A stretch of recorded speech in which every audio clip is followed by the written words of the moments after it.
I'm Madhu Sharma and this is Design Mind. Every episode we teach your mind about design by analysing a website.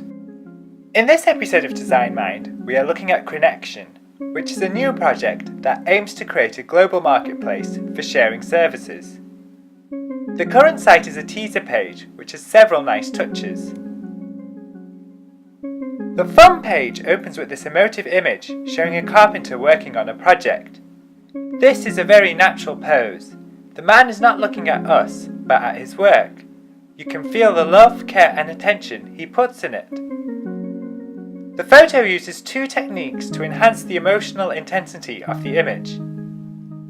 The first technique is that it zooms quite close to the subject. For example, as we can see here, you can see the hairs on his forehead and nose. Zooming creates a sense of intimacy, as in real life we only get up close to people who we have a strong relationship with. The second technique is a use of a blur. As you can see, all the background detail has been blurred out. This simplifies the photo, as it hides all the distractions and clutter, allowing our attention to focus solely on the care this man puts in his work. In cinema films, character flashbacks are often blurred to signify that they are memories of the past. Hence, the blurring here subconsciously causes us to treat this scene as a precious memory.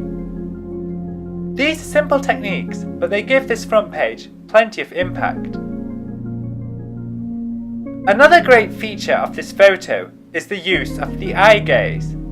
As humans, we respond greatly to eyes.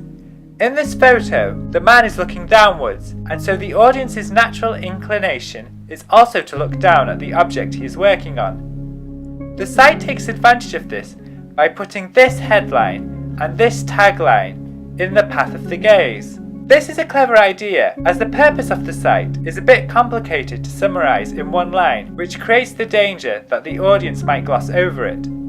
Placing it here in the path of the man's gaze ensures that the audience can't help but read it, although it would have been nice if this part of the tagline started on a new line, as the way it intersects with the photo looks a bit untidy.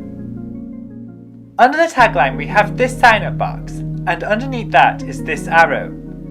The subtle animation that is used for the arrow is a great touch, as it's a good way of encouraging the user to scroll down without being overpowering. Clicking the arrow scrolls the user to this next section that explains the site's services in more detail. As mentioned earlier, the services of this site is slightly complicated, so the design used here is quite wise. It breaks down the services into the two key concepts of hours and points. The large image icons and big headlines make it easy for the user to understand these services at a glance.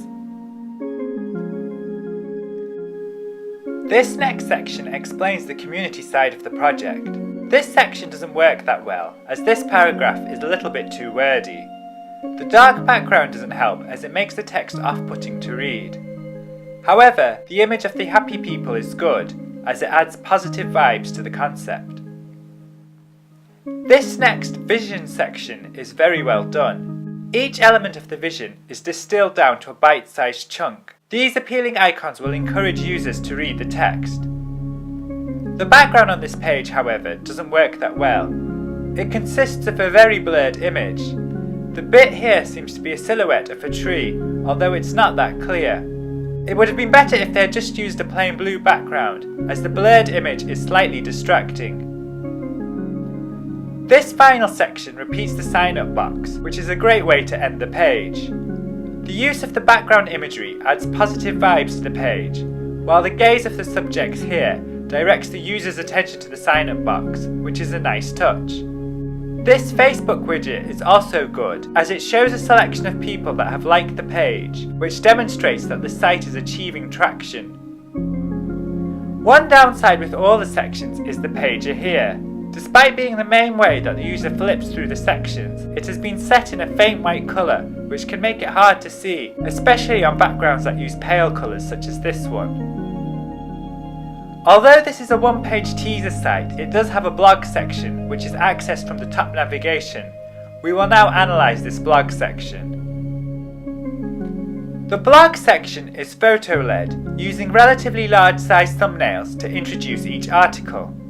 Hovering over them with the mouse triggers this smart scrolling animation. Let's finish this analysis by looking at the site on mobile. Like many sites these days, the mobile version simply collapses everything into one column. The text shrinks down, as we can see here.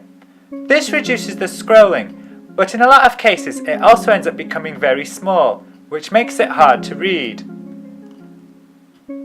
Because everything has just been collapsed into a single column, they haven't really paid much attention to how things look on mobile.